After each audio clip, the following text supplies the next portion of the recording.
Mbote na balandi Béton Info, je sais que vous êtes nombreux à nous suivre na chaîne Obino Bolingi parce que déjà dans les que Belé vous a déjà abonné. Je ne sais pas l'heure qu'il fait chez vous. Bonjour, bonsoir, ça dépend. Vraiment, dans la Guinée, c'est un peu Belé, vous avez besoin d'interagir par rapport à l'information que vous avez. Vous continuez à s'abonner massivement à la chaîne OL. Vous avez que vous avez Belé à l'extérieur du pays. Vous avez Belé, je ne peux pas citer tous les 5 continents. Vous avez aux États-Unis, Caroline du Nord, vous avez dans Massachusetts, vous avez en Australie, vous avez en Allemagne, vous avez en France, Paris, vous avez en Australie, partout ici à Kinshasa, vous avez dans Lubumbashi, à l'est du Congo. Vraiment, liste des amoulaïs na cité binoté. Vraiment, merci pour le soutien à Bino. Vous avez toujours révélé à Rolanda Kabiso. Vous continuez à s'abonner massivement et vous partagez vraiment chaîne on a d'informations. Quand vous s'abonnez, il faut que vous aimez pour nous confirmer vraiment que l'information est à Malonga. Donc, vous savez vraiment rapidement l'actualité. Vous avez vraiment dominé na vos sens autres vraiment na comme un individu qui n'est même pas des nôtres.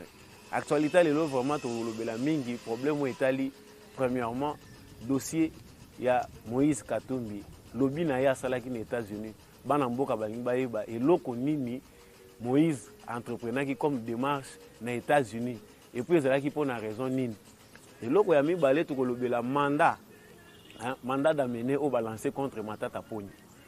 Franchement, tout Congolais vraiment qui inquiété. Et à côté de la Matata Poni, on a la justice, mais on dirait que ça c'est une aventure. Tout le bel qui a un peu mingi na chaîne na biso, bino pe bolanda qui ango, ango toza besoin to kolobela to kozonga ango vraiment avec force na numéro oyo pona kolobela bino.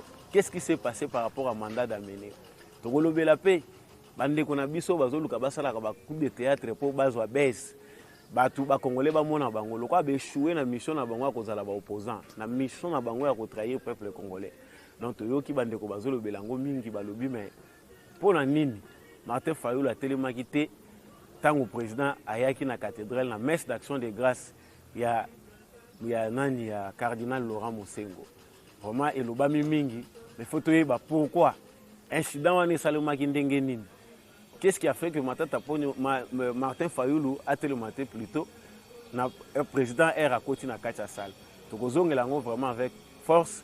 Mais Bana Mboka vraiment, vraiment très content de savoir Bino et belé.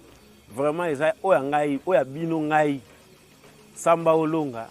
Vraiment, je suis mon chamé sous nom d'origine, mais Samba Olonga, c'est ça les intimes. Alors, très rapidement pour les informations dans le lobby. Moïse Katumbi a publié un article à Jeune Afrique. Il y a un lobby important aux États-Unis d'Amérique. Et tu as vu que ce n'est pas pour la première fois que Moïse Katumbi a fait la diplomatie. Tu as vu que le monde politique est entaché dans le belé parce que tout le monde qui entre en politique a un bon sens.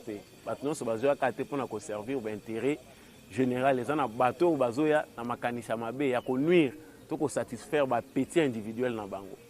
Et c'est ce qui a fait que Moïse Katumbi, la démarche de nuire président de la République, a sauté déjà pour qu'il ait côté le président Bacroc en jambe dans les États-Unis d'Amérique. Mais ça l'a mis d'engagé. Moïse Katumbi a son lobby juif. Il a un lobby juif. Au pays très attaché aux États-Unis. Mais tout juif, juif ya malamu te. Il a un juif au bazar kotambola malamu selon les principes établis et puis dans l'État juif. Et puis, les gens qui ont des juifs malfaiteurs, ils peuvent exploiter les gens à travers le monde, dans des États où les États ne vendent malamu te. Les gens peuvent profiter de l'instabilité pour s'enrichir. Et parmi ces réseaux-là, les réseaux où Moïse Katumbi Azali na baferiste na ye bakotaki. Et ce n'est pas pour la première fois que bango bakotaka na chemin ya koluka ndenge nini bakokozwa ba soutien na bango na États-Unis d'Amérique et d'autres pays d'Europe pour bango ba mona ndenge nini bakoya ko diriger mboko. Avant président de la République Félix Tshisekedi azwa pouvoir, Moïse Katumbi aussi était dans ses démarches. Ba sala ki démarche ba démarche ya bango parce que si tout dépendait de la diplomatie, na géopolitique, na ba intérêt ya batu ndenge batu ba bongisela ki. Je ne pense pas que Félix Tshisekedi devait devenir président. Mais président de la République, local l'accession à un pouvoir, ils ont eu miracle, où ils d'abord dans Zambie, parce que personne ne s'attendait que Batouana na lokoso mbongo na bango bakoki ko permettre que Félix Tshisekedi accéder na pouvoir. Mais grâce à combat automenaki, combat moko eza sacré avec acharnement Etienne Tshisekedi Akoufi, Félix Tshisekedi a été soutenu par certains vraiment américains dans la majorité au ba comprendre qui sens ya combat oyo. Ba monaki que ceux qui vraiment te soutenir un démocrate de sang bateau ba lutter pendant temps moulaï mboka ne kozala na implosion. C'est ça l'avènement qui a conduit à l'accession à Félix Tshisekedi na pouvoir. Mais tout le monde biso moko ndenge toyena Moïse Katumbi qui était d'ailleurs de la Mouka. Je ne me pas na kota trop vraiment en profondeur pour aller kolakisa bino comment il est venu toyebi biso nyonso ba information na tolanda yango. Ndenge nini basali ba aventure na bango na la Mouka et comment nous par amour to sali que mutu moko te o aza ko prétendre kozala congolais azala libanda au nom ya ba opinion politique na ye ou bien au nom peut-être ya ba tendance na ye. Yango monaki bandeko wana baye kozonga na kati ya mboka oyo. Mais comme diable la kotika la kaka diable. Parce que nous avons parlé tolobeli makamba Moïse Katumbi plusieurs fois. Même Kabila Kutu ayebisi Tshisekedi mutu wana yozozongisa na mboka. Même si boko croire ngai te mais mutu yozozongisa wana za mutu moko azalaka fidélité na makambo. C'est un monsieur très dangereux. C'est aujourd'hui que vraiment l'expérience nous montre que non, ils ont vraiment na ba luna po ya ba brebis et parmi ba brebis wana il y a aussi ba louana. Il y a aussi le Moïse Katumbi. Moïse Katumbi se permet maintenant d'aller avec son argent. Bongo ya pillé biso ya biso ba congolais. Il entreprend maintenant des démarches avec cet argent-là pour aller corrompre l'administration américaine. Ba nuire na Félix Tshisekedi a reçu le mandat na yete pour yeba permettre ya ko postuler. Allez-y comprendre vraiment bandeko na ngai comment mboka oyo na yebité malédiction oyo to sito longoli yango spirituellement mais pour longwa physiquement ils ont senga nini ils ont senga vraiment mobilisation na biso nyonso d'abord pour na ko écarter loko ya boy. Moïse Katumbi, je rentre dans les faits. Moïse Katumbi akeya tamboli na atindi ba émissaire na yeba tamboli na administration américaine, ils ont distribué leur argent. Je n'ai pas le temps ici à kobanda ko citer bino ba réseau na yeza banani et marche parce que ce sont des réseaux occultes. Ba eza na Europe, ils appellent en Amérique na ba mafia na bango oti lelo bazo continuer kotambola kana bango. Lokola ba moni que pouvoir échanger maboko Donald Trump a kwei lelo toza na Joe Biden. Ils ont profité de cette nouvelle administration pour bâtisser ba lien na bango ba mona ndenge nini ba ko reprendre libulu na bango a mbongo oeza Congo. Et nous avons ouvert parenthèse au Mounene pour expliquer à certains Congolais qui ne maîtrisent pas encore les enjeux politiques à Mboka na biso. Au bazo kantsaki makambo biso tozo loba eza acharnement contre un individu. Individu angonani quelqu'un qui n'a même pas un père, qui n'a même pas une mère na kati Mboka na biso. Ba ozana tatate, ozana mama te awa. Et aller plus loin, te comprendre que mutongo azana tatate, azana mama te na Mboka na biso. Moi so yé pas que ko bala za rwandaise. Franchement, tout le monde en dehors makambo nyonso, tout ça nanu ba principe. Hein, tozonga vraiment na état na biso ko vivre na société parce que moni ba loi, ba droit ebele oyoyo na ba constitution makambo ebele eza vraiment couper ça batu mususu au classe eza muke mutu passe. Yo koko ndima ke na mboka oyoyo zali mwana ya mabele wana. Nzamba pesa bino richesse. Mutu moko aye azali mopaya boyambiye. Mutu wana bali ata mwana ya ekolo na bino te. Mutu wana se permettre abala lisusu mutu yekola bapaya et puis mutu wana ya kuwelela siko bokonzi na bino bakolo mboka ata mutu angwa za ya malamu mingi basaja mboka wana boko kovanda te bo réfléchir boye bake mutu oyo ata kutu aza malamu mingi na biso mais za danger sur le plan stratégique oyebi ke bakoko na biso batangaka penda ba classe mingi te mais bazalaki na bwanya ya ko réfléchir ko yeba pe likambo ba memakango ndenge nini. Yango avant de poursuivre les éléments tout na yebisa bandeko nange belé o bazo maîtriser te ba réalité à mboko parce que ba réalité à mboko est tellement complexe que certains ignorants bazan attend qu'on comprendre te bazo se laisser emporter par n'importe quel vent. Donc yo vandi na yo. Toi tu n'as pas le temps de voir vérifier les informations o yeba d'abord mboko etambola ndenge nini. Franchement pour aider biso bandeko bozo comprendre o bozana do ya compréhension malgré misère oyo. Il y a vraiment des gens qui ont résisté. On va comprendre que la patrie se défend. So oza mutu, oza na mboka na yo, avant mboka ozwa o bénéficier quelque chose na mboka wana, tu dois te sacrifier pour ton pays. Nous ne pouvons pas être citoyens et attendre beaucoup de notre pays pendant que tous ça les côté pour Namboka wana. Maintenant les lobbies oyake ko sala kuna retour nango nil tété la vigilance diplomatique de Félix Tshisekedi. C'est que na minute oyo azo continuer ko tisser ba lien na ye.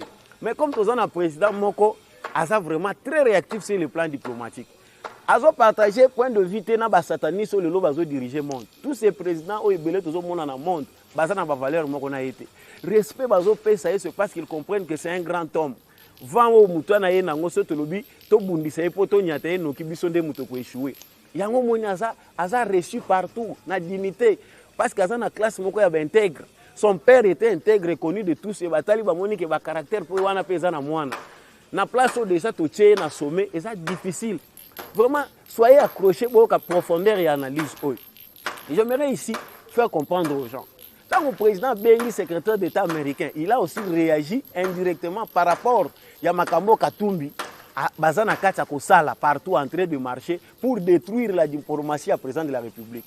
Si nous sommes des vrais Congolais, nous devons comprendre que la démarche de Katumbi, ils ont visé Félix Tshisekedi. La personne que Katumbi est en train de viser, a visé individu Tshisekedi, c'est le peuple congolais. A visé des Congo et a buté na bango. Congo et a libulu na bango, bisika bango bazula kambongo. Le cas bamoni Tshisekedi aye ko fongola congolais misu. To comme biso tout ko comprendre qu'il faut prendre les choses au sérieux, ils doivent maintenant se constituer basa la plateforme na bango. Et ce réseau là est ici aussi au Congo ancré awa. Katumbi n'est pas seul. Et puis souvenons-nous bien que non Fayoulou qui était soi-disant en contradiction na Katumbi. Aujourd'hui, ce qu'on a dit, bango nyonso, na ba raisonnement, na bango, na ba acte, na bango, ils sont déjà ensemble. On a même des informations sur rencontre, il y a rencontre Moussoussou et CDG Salami entre Martin Fayoulou et Moïse Katumbi. Et Moïse Katumbi qui avait quitté le camp Kabila. Parce que biloko Moussou faut replonger à mingi na histoire pour comprendre, pour faire comprendre na bande qu'on a biso Moussoussou o bazo yebate makambo eleka kindengeni. Moïse Katumbi, aujourd'hui, on comprend qu'il n'avait pas quitté Kabila parce qu'il avait l'amour des Congolais, parce qu'il avait compris que le pays marche mal. Il faut comprendre que Moïse Katumbi avait quitté Joseph Kabila parce qu'il avait compris que Joseph Kabila a kende na souka. Va faire comprendre que dans le moment où tu n'as plus d'intérêt derrière Joseph Kabila. Yango mona ki akimi déjà parce qu'il a vu que pouvoir eza suna maboko muto te ko pesili il faut que nous luka côté ni to kolela. Yango mona ki ayembango ayeko sangana na biso bato zaki na opposition pour faire ce qu'il est en train de faire. En tout cas, biso et loko biso tozo senga na biso d'abord ba congolais et ça comprendre que mboka nyonso ba défendre kango na ba citoyen ya mboka wana. Ce que Moïse Katumbi est en train de faire parce que franchement c'est le plus pire d'hypocrite que nous avons connu dans ce pays. Bate belé, baza floué, juste parce que l'eau est difficile. En tout cas, vous permettez à parenthèse chaque fois. Ministère et information.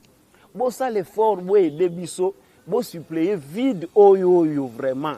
Il y a information, et ça là que Congolais a la sous-informé dans le 21e siècle autozali. Ben information ya malamu, vraiment ezo kende na ndenga mabe, ba Congolais bazo information ya malamu te. Imaginez Moutou a 18 ans, na Moulili Ajaro na Kabila, où toutes les informations étaient bâclées, manipulées, pour que ça état bonyama. Les complots visaient d'abord à réduire biso na niveau ya banyama pour comme ça biso état autocommune. Voilà maintenant on a une catégorie de citoyens qui nous rendent la tâche difficile à cause ya bambongo yo bango ba pied na mboko. Na moment tozoloba ceux qui nous rendent la tâche difficile, ce sont des Katumbi. C'est les anciens dignitaires de Joseph Kabila qui ont pillé ce pays pendant 18 ans. Les moyens qu'ils ont reçus, bambongo yo bango bazuwa na bayiba qui pendant 18 ans. Yango yo bango ba komi ko se servir nango maintenant pour manipuler un peuple dans la misère. O ba komi ko luka ba soulager ye bino bozo ya suna mbongo wana pour créer des divisions inutiles, pour manipuler encore les faibles au nom de vos petits intérêts.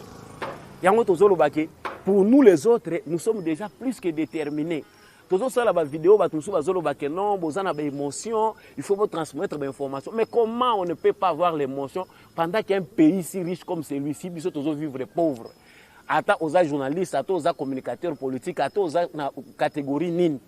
yo ko supporter makambo ezoleka na Congo yo ozo comprendre bato musu bazo comprendre faire comprendre bango te ya ona zo senga na ba Congolais nyonso baza na capacité à comprendre pas orienter bandeko baza faible. Le mot d'ordre est que les forts soutiennent les faibles. Bato baza faible ba comprendre bango. Vraiment pour clore le dossier les hôtels à makambo Moïse Katumbi, moi je pense que nous devons tous nous activer. Ma question est soulevée, je reçois beaucoup de questions, mais aux hommes, on a dit que déjà, mais la président, ce qui est déjà diplomatie, la président, pour la président, je vais partager le problème au angle mi balé. Angle à liboso est la diplomatie où ezama kamboye président Moutaye bindengeni na kobongisa ba relation bon voisinage na ba relation à Congo sur le plan international parce que azo salango déjà malamu. Aujourd'hui le Congo se rattrape rapidement à cause il y a souplicité, il y a Félix Tshisekedi à cause il y a image et individu. Biso na to komi na niveau wana te Tshisekedi a komi lelo au monde entier comme si superstar. Les Congolais vraiment franchement na to mérité président il y a niveau il y a 21e siècle. Nous sommes encore en retard par rapport à nos mentalités. C'est à nous de nous recadrer par rapport à nos mentalités. Pour comme à niveau président de la République Azali. J'entre dans le premier angle, où il y a d'abord angle national, avant d'abima à l'international. Au niveau national, vous pensez qu'une question qui relève de la souveraineté d'un peuple, au début qu'il y a un peuple en danger, peuple a manipulé, peuple va réduire à rien du tout pour juste seulement dépouiller il faut que le président de la République que le peuple congolais il faut défendre les nations. C'est que tous les mauvais patriotes, tous les réellement c'est quoi être congolais. Être citoyen congolais dans le siècle, il y a 18 ans à Moulili, 18 ans au Kabila, à torturer. Est-ce qu'il nous faut encore des éléments pour comprendre que Joseph Kabila était un étranger dans notre pays? Est-ce qu'il nous faut encore preuve que nous avons été dirigés par un citoyen qui n'était pas le nôtre? Rwandais. Et aujourd'hui, maintenant, à cause de la dirigeante nous subissons aujourd'hui les conséquences. Toutes nos institutions sont infiltrées. Et ça, il faut balancer au mot d'ordre yo congolais. Il de pèse pour cible. Il de pèse comme cible. Disons que non, il de pèse à sala, ba échoué, bazo kokate, bilan na bango loko les négatifs. Et ça négatif pour na yo, oyo baner na yo eza solidité. Je ne suis pas en train d'injurer les gens, mais il y a certaines personnes, oyo, dans un moment où on ne peut pas le faire comprendre. Tout le monde, vraiment, tout individu dans la société n'est pas fait pour comprendre. Il y a certaines personnes qui comprennent ce qu'il y a moni. Côté Mboke Woutina Bisika Tozo Kende, c'est nous qui comprenons que Tshisekedi a déjà fait un grand travail. Peut-être que c'est là-bas pour comprendre déjà que ce pays ici est en train d'être récupéré pendant qu'il était vendu par nos frères au Bazala qui faibles et les dirigeants et les infiltrés au Bazala qui n'ont pas.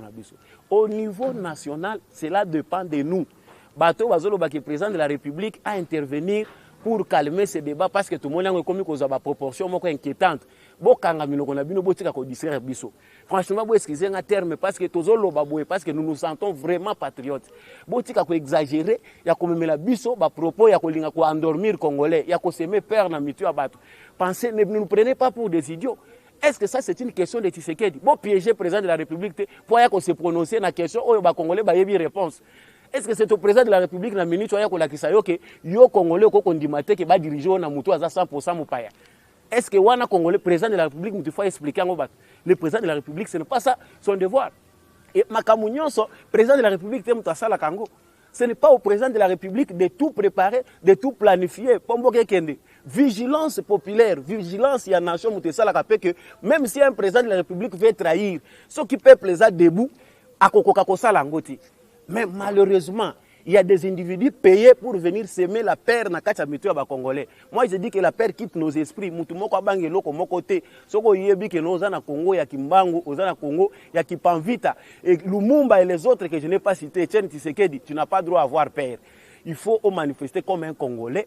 Opinion na yo. Et puis, au assime yango. Tu n'as pas à avoir peur. Bato ozomona balie bambongo ya miki o bazolinga ba semer peur. Non, la division, président intervenir, le président n'a pas entré dans ce débat là qui est un débat d'opinion libre.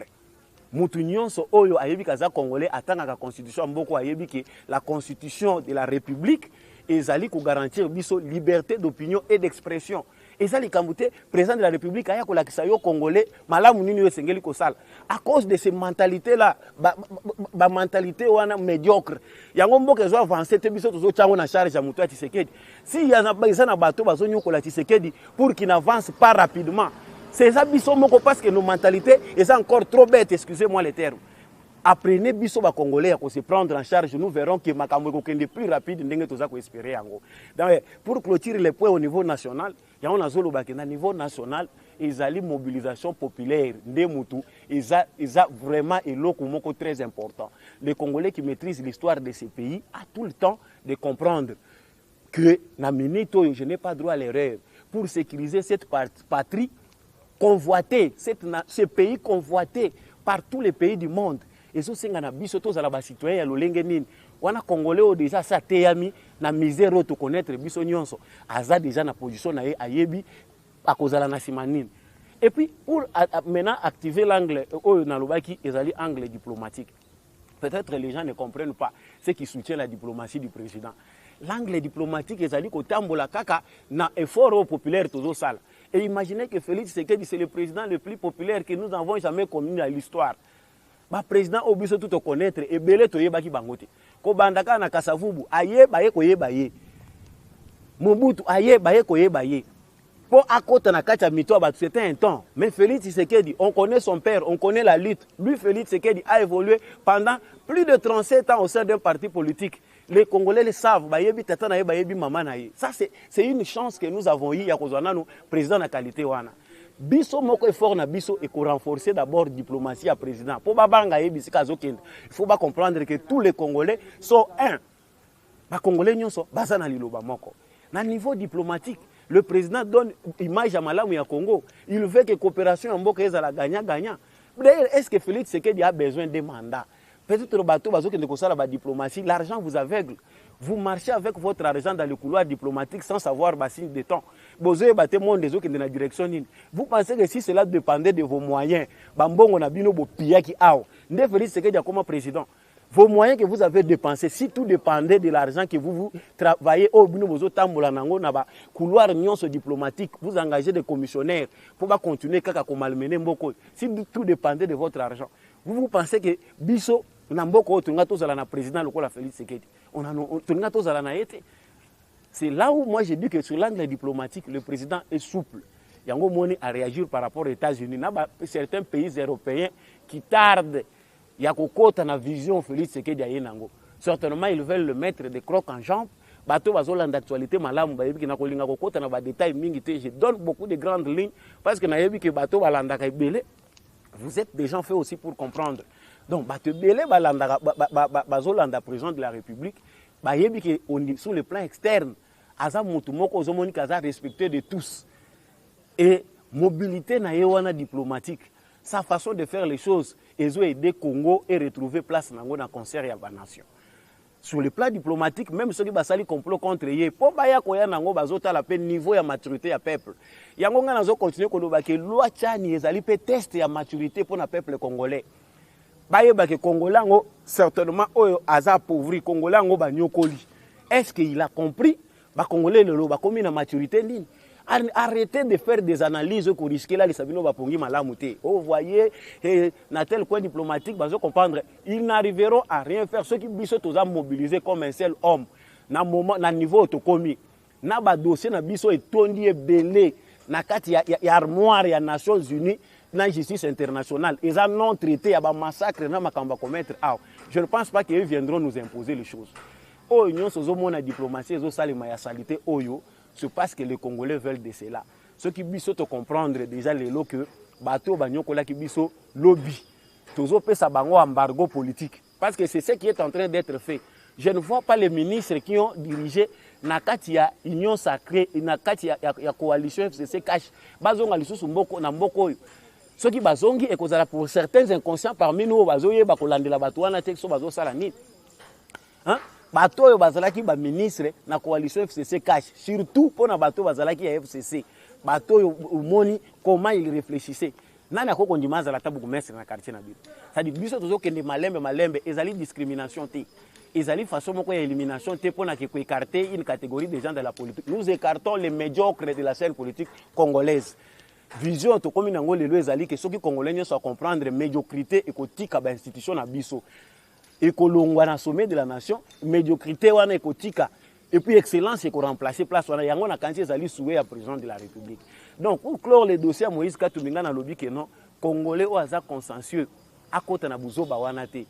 Bambongo muso ezotambola oliaka na yo ozo vivre na 5000, tu vis avec 5000 au Congo. Franchement les gens vivent aussi par la grâce.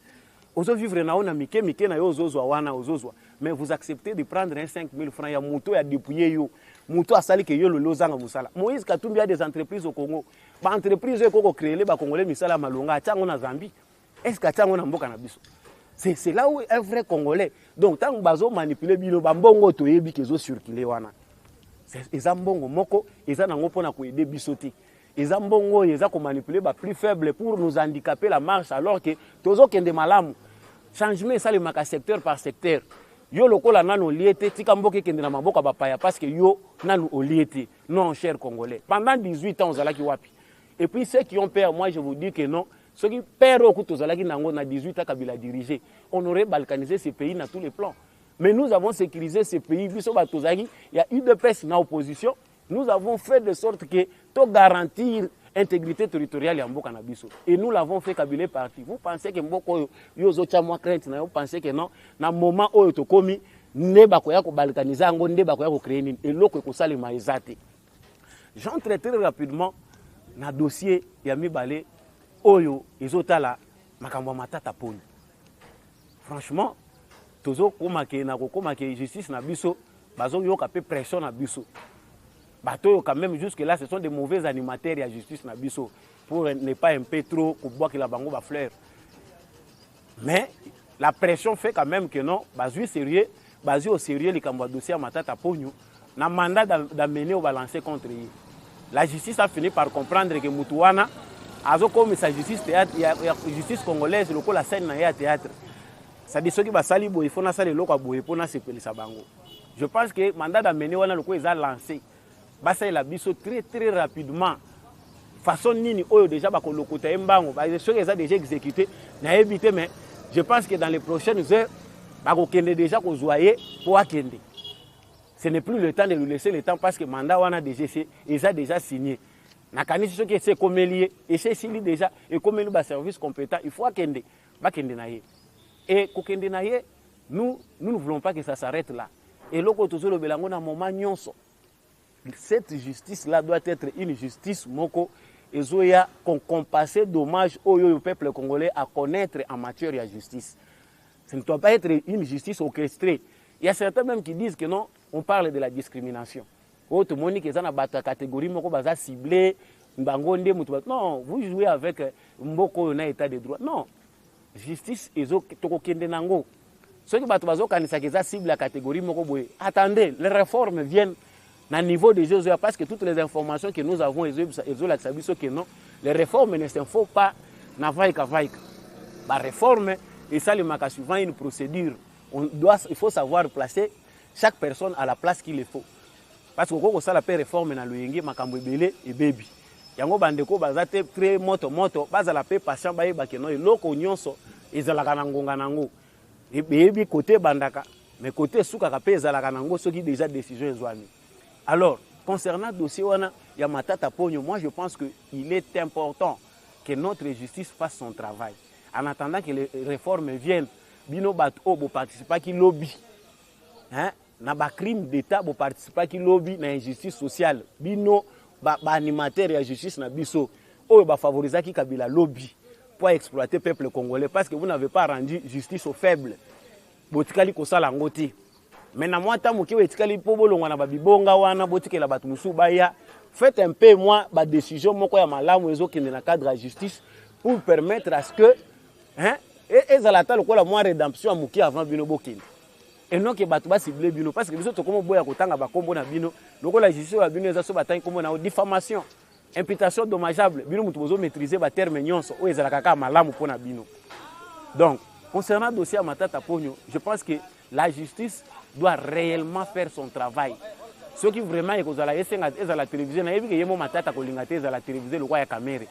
Ça, c'était une erreur de la part de lui-même. Je crois que Matata Pogno va accepter. Mais que la justice nous aide à retrouver nos millions. Azana babien belé babien wana ezonga. Eza babien contribuable congolais. À quoi justifier aller sur patrimoine wana ya zula ka wana modèle nini.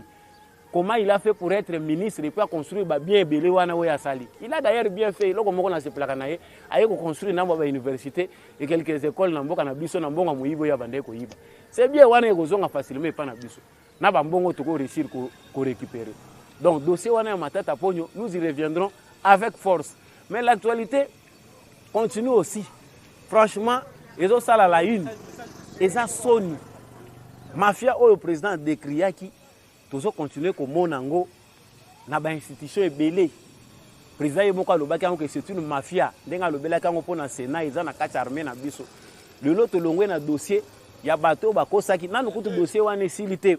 Bato bakosaki 20 000 personnes, 20 000 militaires FARDC, bango bazoye bisa président qui bazaka 20 000, ceux qui 21 000, alors que baza 10 000, tantôt 9 000. Dossier wana bazolandela nanu tous les vrais coupables, bakanga bango, ndenge bazocha bango maboko.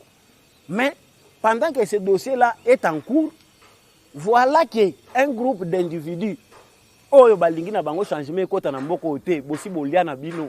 Vraiment ça s'apparente à de la sorcellerie.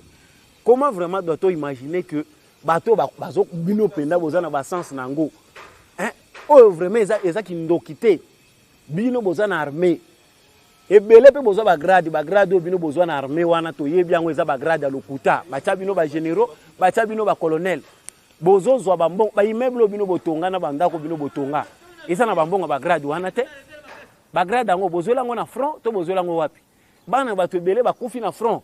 Vous savez combien de Congolais sont morts au combat, citoyens congolais militaires rebellés, Koufi, na guerre moko, guerre moko, rébellion moko montée de toutes pièces par Joseph Kabila. Combien de nos citoyens ont péri? Tu as vu que toutes les guerres où Salami a l'Okuta, montage nyonso Kabila tiki na est ya Congo, pour mazita eze rebellé, mazita nyonso bango basaliwana. Mais comment pouvez-vous imaginer qu'un autre groupe d'individus pendant que balancer état d'urgence au monique makambwezo kende malamu parce que nos militaires au front bayoki mbele ya président de la République bazo avancer tozo mona ke ba rébellion ba groupe rebelle bazo mususu bazo ko se rendre bango moko neti 111 militaires mususu bawuti ko bima lisusu pour information à lelo baye ko se rendre bango moko parce que bayoki son ya lokito balobi non il faut retourner tokende kozongisa minduki qu'on s'occupe de nous.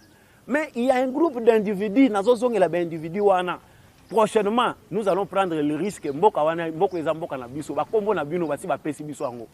Toyebi ba kombo na bino, toyebi qui sont ces colonels là, ces généraux là au sein de notre armée qui sont en train de nuire à l'action du président de la République où ezali a kozongi sa paix à l'est du Congo. 13 millions de francs congolais où ezali gelé na Kinshasa pendant que les militaires au front bazozela ke bambongo comme la kabango pour bazala motiver.